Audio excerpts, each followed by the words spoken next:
안녕하세요. 저는 결혼을 앞두고 있던 20대 후반의 여성입니다. 사람이라면 누구나 남에게 멋져 보이고 싶고 잘나 보이고 싶다는 것 저도 공감합니다.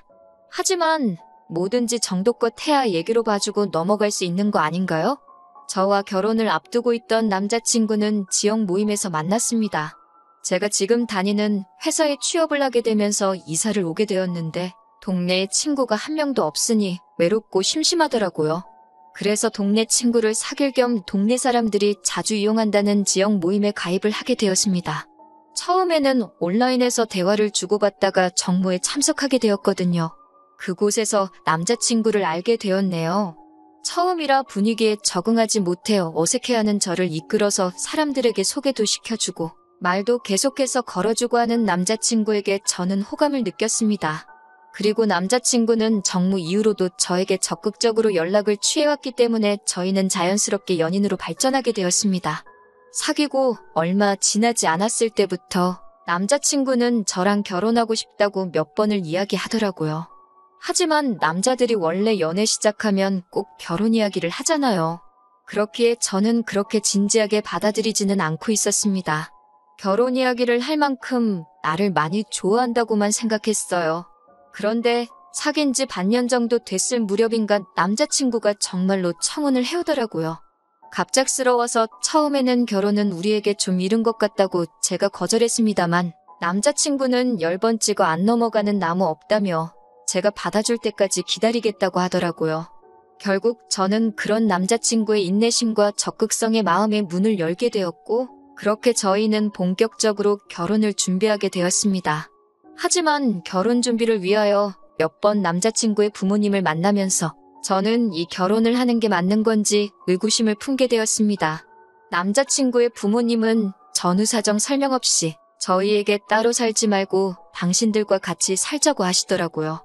당시 남자친구는 부모님과 50평대 아파트에 살고 있었습니다. 평수만 들으면 굉장히 좋고 비싼 집 같지만 지역이 서울도 아니었고 지하철을 타려면 30분은 버스를 타고 나가야 하는 그런 곳이었기 때문에 사실 장점이 없는 동네였습니다. 특히 저 같은 경우 직장이 서울 중심에 있었기 때문에 그 집에 들어가 살면 최소한 하루 3시간은 꼼짝없이 출퇴근에 써야 할 상황이었습니다. 사정이 그렇다 보니 저로서는 아무리 남자친구 부모님의 말씀일지라도 싫다는 의사표현을 확실히 해야만 했습니다. 게다가 남자친구의 부모님은 저희에게 그냥 들어와서 살라는 게 아니라 저희 각자가 모은 돈을 당신들에게 주고 들어와 살라는 거예요. 그 돈으로 어디 가서 50평대 아파트를 구할 수 있냐면서요. 말도 안 되는 남자친구 어머니의 논리에 짜증이 났지만 그래도 얼굴 붉히기는 싫어서 제가 한번 남자친구와 잘 이야기해보겠다고 했습니다. 그렇지만 어머님의 요구는 거기서 그치지 않았습니다. 저는 분명히 남자친구에게 그 집에 들어가서 살지 않겠다고 말했음에도 불구하고 남자친구가 어머님께 뭐라고 했는지 어머님은 저희가 같이 살게 될 거라고 생각하셨나 봅니다. 저에게 50평짜리 집에 사는데 차도 하나 있어야 되지 않겠냐며 특정 브랜드의 차를 혼수로 하나 해오는 게 어떻냐고 저에게 강요하시더라고요. 저는 이미 제 차를 따로 가지고 있다 말씀드렸는데 제가 타는 그 코딱지만한 차 말고 가족 넷이서 다 같이 탈 수 있는 큰 차로 한 대 뽑으라고 계속해서 고집하셨습니다.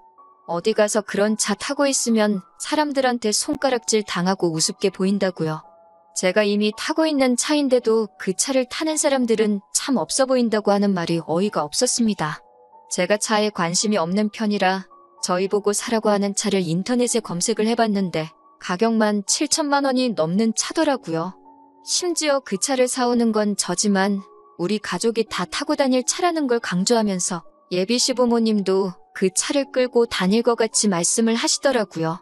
어차피 회사는 대중교통 타고 다닐 거 아니냐고 평일에는 자기도 좀 끌겠다고 하시면서 그 속내를 숨기지 않으셨어요.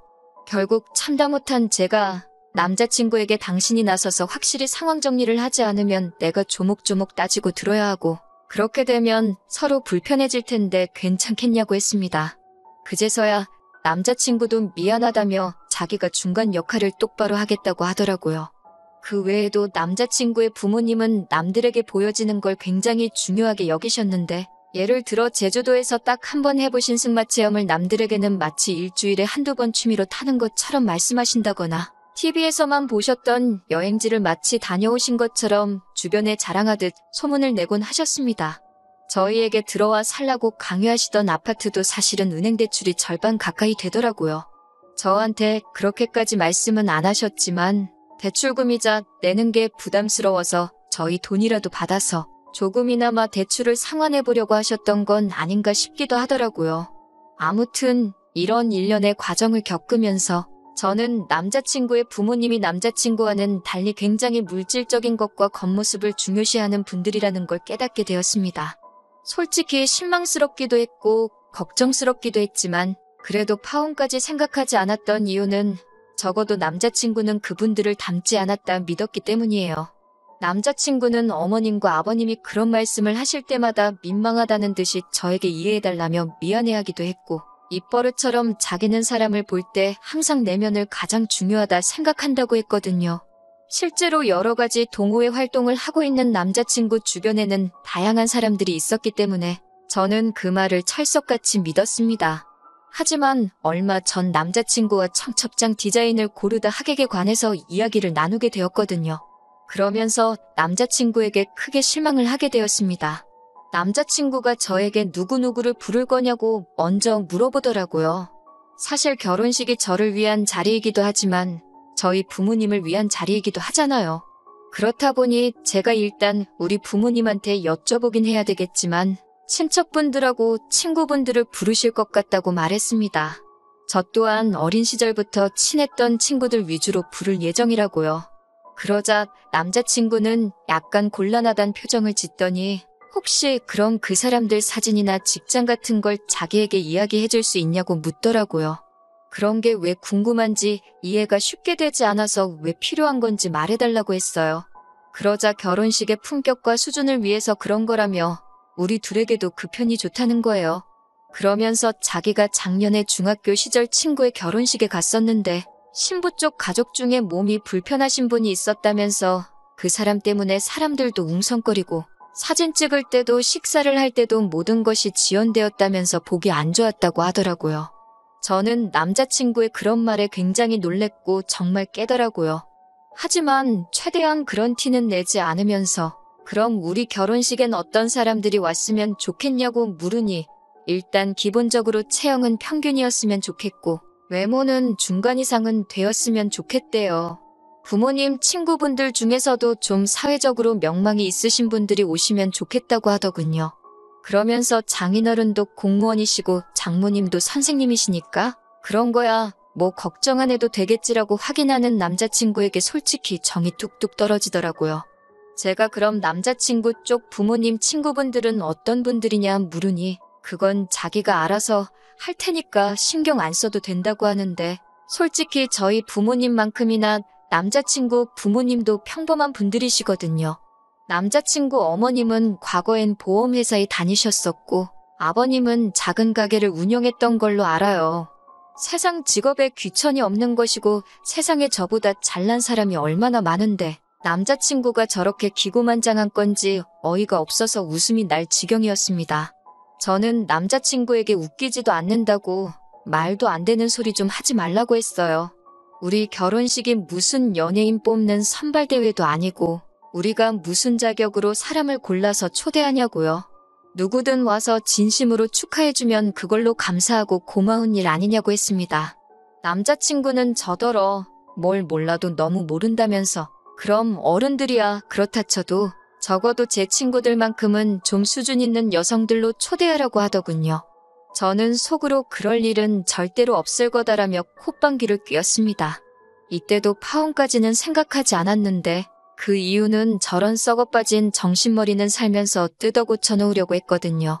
하지만 그럼에도 불구하고 제가 남자친구와 결국 헤어지기로 마음을 먹은 이유는 남자친구의 노트북에서 보지 말아야 할 것을 봤기 때문이에요. 그날도 평소처럼 남자친구와 결혼식에 관한 세부적인 사항도 정할 겸해서 카페에서 만나 데이트를 하고 있었습니다.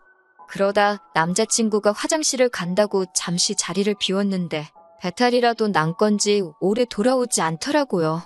그러다 남자친구가 두고 간 노트북이 눈에 띄었습니다. 평소라면 별 관심이 없었을 텐지만 그날따라 친구들하고 도대체 무슨 이야기를 하는지 궁금해지더라고요. 남자친구의 노트북 비밀번호는 사실 이미 데이트를 하면서 의도치 않게 여러 번 본 적이 있어서 내용을 보는데 아무런 문제가 없었습니다. 하지만 차라리 보지 않았다면 나았을까요? 남자친구는 제가 친구들과 찍은 사진을 바탕으로 무슨 발표자료처럼 정리를 해놓았더라고요. 이 친구는 얼굴이 A급이다. 이 친구는 다니는 회사가 좋다던가. 또 다른 한 친구는 얼굴은 예쁘지만 조금 싸 보이고 직업도 별로다 등등. 제 친구들을 외모, 학벌, 직업 등등 해서 자기가 뭐라고 제 친구들을 등급을 매기고 있었던 겁니다. 결혼식을 앞두고 저희 주변 여러 친구들에게 남자친구를 소개하기도 했었고 평소에도 제가 남자친구에게 친구들에 대해서 자주 이야기했기 때문에 남자친구도 제 친구들에 대해서 학교나 직업 같은 기본적인 이야기는 들어서 알고 있었거든요. 저는 어이가 없었지만 그래도 남자친구에게 확실히 이런 짓을 한 의도가 뭔지 물어봐야겠다 생각했습니다. 어떤 오해나 의심만으로 경솔하게 파혼을 하고 싶지는 않았으니까요. 하지만 안타깝게도 제 추측은 정확히 맞아떨어졌습니다. 곧 화장실에서 남자친구가 돌아왔고 저는 솔직하게 몰래 노트북을 살펴본 것부터 사과를 했습니다. 하지만 남자친구는 예상과 달리 놀라지도 않았고 화도 내지 않더라고요. 저는 남자친구에게 제가 발견한 것들에 대해서 말하고 도대체 왜 이렇게까지 내 친구들을 분류하고 정리해 놓았는지 그 이유가 도대체 뭐냐고 물었습니다.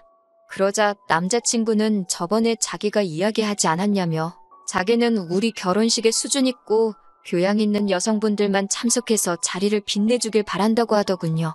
대체 왜 그렇게까지 해야 하냐고 묻자 자기가 결혼식에 초대한 하객들은 대부분 다 돈이 많고 학벌도 좋은데 그런 친구들에게 걸맞는 여자들을 보여줘야지 훗날 우리가 그 덕을 좀 보지 않겠냐고 오히려 저에게 대묻더라고요. 그제서야 아니라고 믿었던 내 남자친구가 정말 정신이 썩어빠진 인간이었다는 걸 실감하게 되었습니다. 저는 남자친구에게 내 친구들이 무슨 한우도 아니고 등급 매겨서 장사를 하려는 거냐고 화를 냈습니다. 남자친구는 제가 화를 내고 있는데도 자기가 뭘 잘못했는지도 모르고 오히려 저한테 뭘 그렇게 기분 나빠하고 있냐며 위화해 하더라고요. 수준 맞는 사람들끼리 만나는 건 당연한 거 아니냐고 그러면서 저한테도 주변에 별 볼 일 없는 친구들은 이참에 하나둘씩 정리하라고 하더라고요. 그 말을 듣는데 실망감이 이루 말할 데가 없었습니다. 저는 남자친구한테 애써 설명할 필요 없다고 아니라고 믿었는데 정말 그 부모의 그 자식이라고 가진 것 뭣도 없으면서 허세만 가득한 거는 집안 유전인가 보다 쏘아붙이고 자리에서 일어났습니다. 네가 점수 매겨놓은 내 친구들보다 잘난 점이 뭐가 있냐고 어디 한번 스스로한테도 등급을 매겨보라고 당장 학벌이고 직업이고 대단한 거 하나 없는 사람이 감히 타인을 평가질 하고 있냐고 소리쳤습니다. 그동안 연애를 하면서도 제가 이 정도로 화를 낸 적이 없었어서 그런가 남자친구는 말도 제대로 못하고 얼어있더라고요. 저는 남자친구한테 결혼이고 뭐고 다 끝이라고 참는데도 정도가 있다고 말하고는 뒤도 돌아보지 않고 자리를 나왔습니다. 그렇게 결혼을 앞두고 파혼을 하게 되었습니다. 남자친구와는 모임에서 만났기 때문에 이 모임 저 모임 발을 담그고 있는 남자친구를 마주치기라도 할까봐 저는 그 뒤로 모임을 그만 나가게 되었습니다. 모임에서도 저희가 결혼을 앞두고 있다는 사실을 알던 사람들이 많았기 때문에 저와 남자친구를 동시에 아는 사람도 많았어요. 그리고 얼마 전에 그 중에 한 명에게서부터 남자친구의 소식을 듣게 되었습니다. 남자친구의 부모님은 대출금을 제때 상환하지 못했는지 집이 경매에 넘어갈 위기에 처해졌다고 하네요. 저희가 모은 돈을 가지고 그 집으로 들어와 살라고 했던 건 정말 제가 모은 돈 가지고 대출금을 상환하려던 계획이었다는 부분이라는 사실에 온몸에 소름이 다 돋더라고요. 게다가 모임에도 그 사실이 전부 소문이 퍼지게 되었고 그 와중에 남자친구가 사람의 배경을 보고 가려가면서 만난다는 것까지 까발려지게 되었다고 합니다. 그도 그럴 것이 사람들 만날 때마다 직업이 뭔지, 학교는 어디 나왔는지가 제일 궁금한 사람이니 그 본성을 들키는 건 시간 문제였던 거였겠죠.